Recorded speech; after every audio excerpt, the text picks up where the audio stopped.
Bismillahirrahmanirrahim. Assalamualaikum warahmatullahi wabarakatuh. Di pertemuan yang ketiga ini, saya akan menanggapi sebuah penjelasan yang telah dijelaskan oleh Dr. Abdul Wadud Nafis LC ME, di mana beliau menjelaskan tentang ekonomi tertutup tanpa kebijakan pemerintah atau bisa disebut dengan ekonomi dua sektor. Tetapi di dalam sebuah ekonomi ada tiga ekonomi. Yang pertama yaitu ekonomi dua sektor atau bisa disebut dengan ekonomi tertutup tanpa kebijakan pemerintah. Yang kedua yaitu ekonomi tiga sektor atau bisa disebut dengan ekonomi tertutup dengan kebijakan pemerintah. Dan yang ketiga yaitu ekonomi empat sektor atau bisa disebut dengan ekonomi terbuka.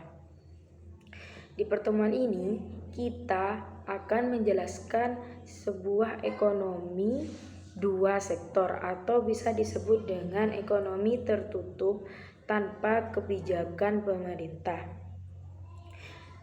Dalam video ini kita akan memahami apa itu ekonomi dua sektor serta bagaimana diagram ekonomi dua sektor, serta kita akan memahami konsumsi dan investasi. Di poin yang pertama ini saya akan menanggapi sebuah pengertian yaitu ekonomi dua sektor. Adapun yang dimaksud dengan ekonomi dua sektor adalah pengertian yang terdiri dari sektor rumah tangga dan perusahaan. Jadi dalam perekonomian dua sektor ini tidak ada keikutsertaan atau keikutcampuran pemerintah. Jadi pemerintah tidak mengambil pajak dari perekonomian dua sektor ini. Yang kedua yaitu aliran atau diagram dua sektor. Yang pertama yaitu rumah tangga produsen, di mana ketika rumah tangga produsen ini menghasilkan suatu barang atau produk atau jasa yang akan dijualnya ke rumah tangga konsumen, maka rumah tangga produsen ini akan memiliki sebuah penghasilan atau imbalan barang yang telah dijualnya kepada rumah tangga konsumen. Sedangkan rumah tangga konsumen akan juga mendapatkan sebuah hasil dengan bekerja kepada rumah tangga konsumen. Dari bekerja itu, seorang rumah tangga konsumen akan mendapatkan upah atau uang. Yang berikutnya yaitu aliran pendapatan dalam perekonomian dua sektor. Yang A, sektor perusahaan menggunakan faktor-faktor produk yang dimiliki rumah tangga seperti tanah, tenaga kerja, atau tenaga yang dimilikinya. Yang kedua, pembagian besar pendapatan yang diterima rumah tangga akan digunakan untuk pembelian konsumen, seperti halnya baju, makanan, beras, sandal, dan kebutuhan konsumen lainnya.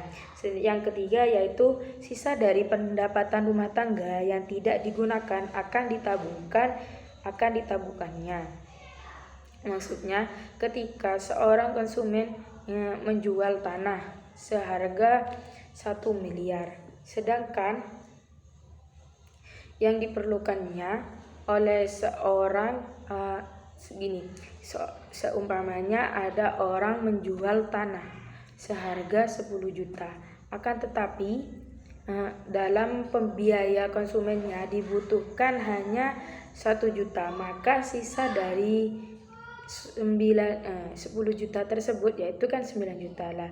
9 juta tersebut akan disimpan atau akan ditabungkannya.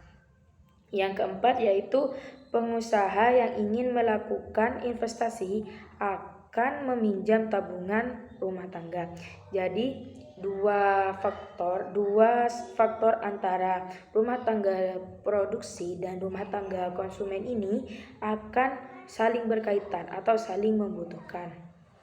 Yang keempat, hubungan antara konsumsi dan pendapatan. Jadi, pendapatan rumah tangga adalah faktor terpenting untuk menentukan tingkat pengeluaran, seperti halnya ketika pendapatan nol, maka pengeluarannya 125, maka tabungannya menjadi min 125. Seperti halnya ketika pendapatan nol, sedangkan konsumsi atau pengeluaran banyak, maka kita menggunakan harta yang kita punya, seperti halnya kita mempunyai tabungan atau menjual barang-barang yang dimiliki atau berhutang. Yang kedua yaitu kenaikan pendapatan menaikkan pengeluaran konsumsi. Yang ketiga, pada pendapatan yang tinggi rumah tangga akan menabung.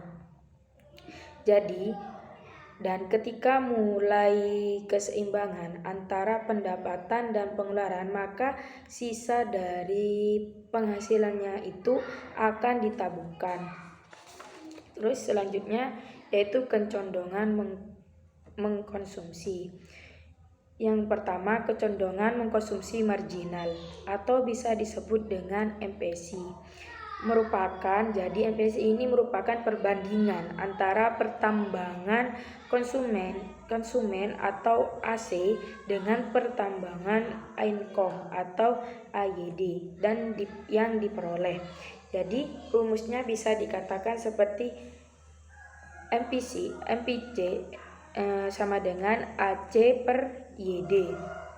Yang kedua yaitu kecondongan mengkonsumsi rata-rata atau bisa disebut dengan APC, yaitu suatu perbandingan antara tingkat konsumsi atau C dengan tingkat disposable income atau YD. Rumusnya seperti APC sama dengan Y per YD. Yang ketujuh yaitu kecondongan menabung.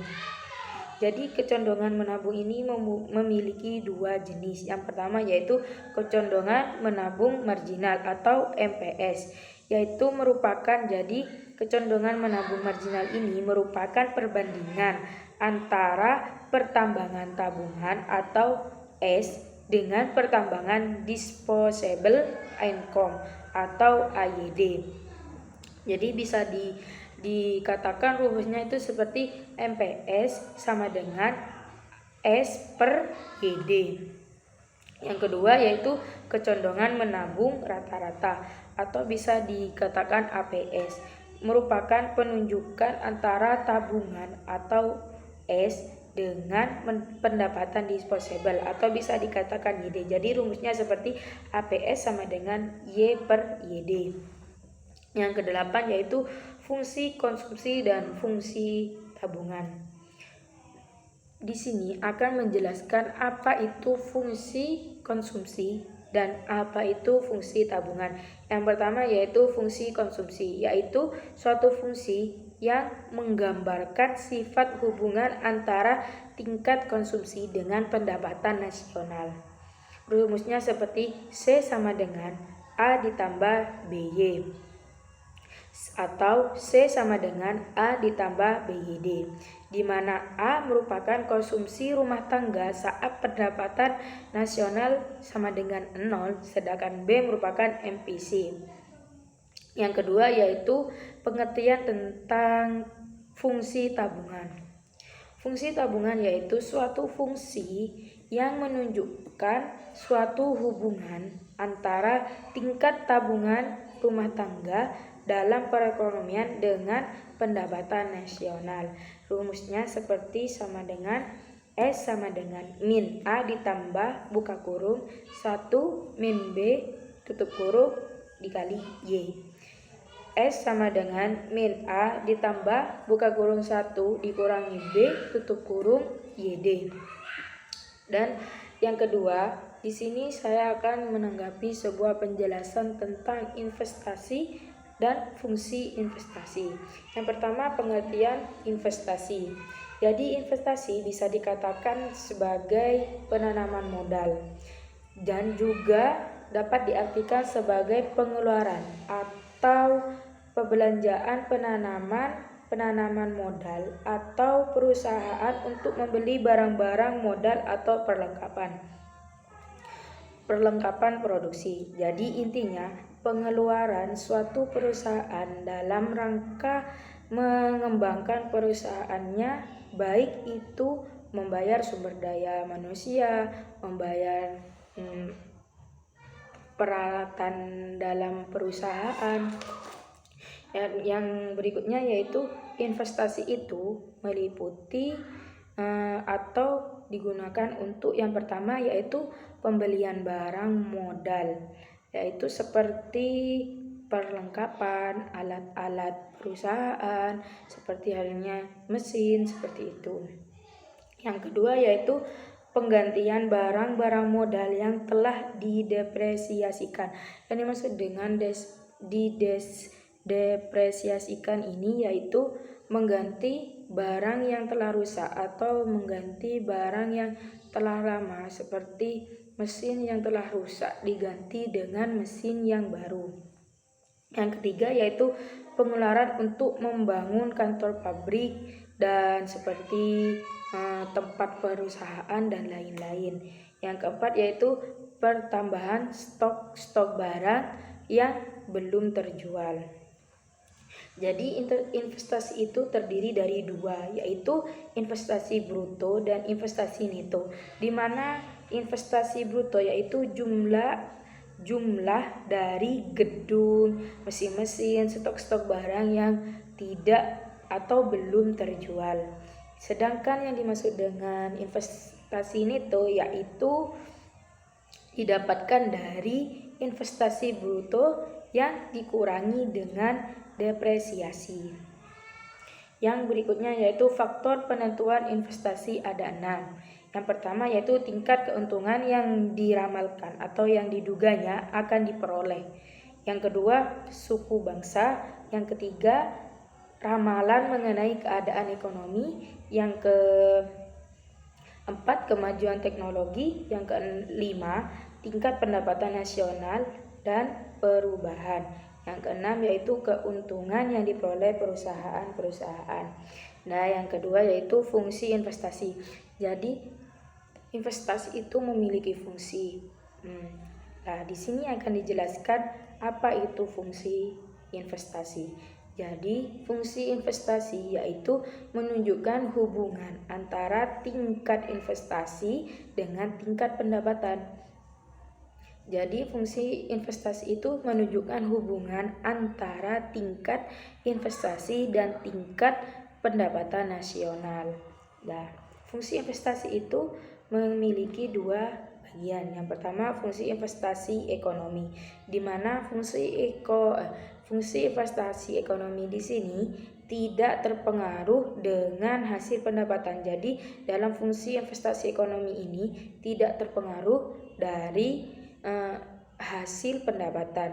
Yang kedua yaitu investasi terpengaruh, di mana investasi terpengaruh ini memiliki atau dapat terpengaruh dari hasil suatu pendapatan.